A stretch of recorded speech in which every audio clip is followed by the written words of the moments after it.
ګیلاس یعنی الوبالو ګټې او د کم درمل لپاره استعمالیږي. السلام علیکم. د هر څه نه مخکې زموږ چینل سبسکرایب کړئ د نیچر ویوز په نوم باندې، یعنی د طبیعت څپې. ګیلاس یا الوبالو چې اکثره تازه استعمالیږي د ښه خوند ترڅنګ د بندونو د درد او پښو پړسوب درملو په توګه هم کارول کیږي. په طبیعت کې ځینې داسې میوې دي چې د څو مرضونو لپاره ګټور دي، لکه ګیلاس چې د بندونو درد، د پښو د پړسوب درملنه کوي. ورسره وینې په پاکوالي او د بدن په تازګۍ کې مهم رول لري. د ګیلاس یا الوبالو استعمال په بدن کې د اوریک اسیدونو کمښت راولي او د پښو د درد په مخنیوي کې هم مهم رول لري.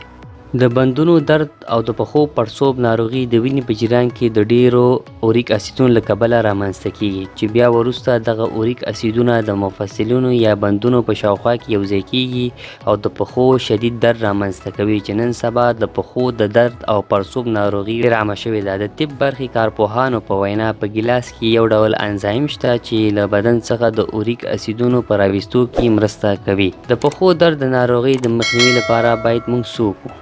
د پښو درد د ناروغۍ د مخنیوي لپاره په ورځني ډول ګیلاس او 8 جامه اوبه وڅښئ. په ټولنیز بندونو درد او د پښو پړسوب ناروغۍ په سلو کې 15% یې نارینه او 15% یې ښځینه دي، چې په ښځو کې د بندونو د درد څخه د ژغورلو یو لامل په دوی کې د استروژن هورمون دی چې د اوریک اسیدونو کچه راټیټوي. مننه.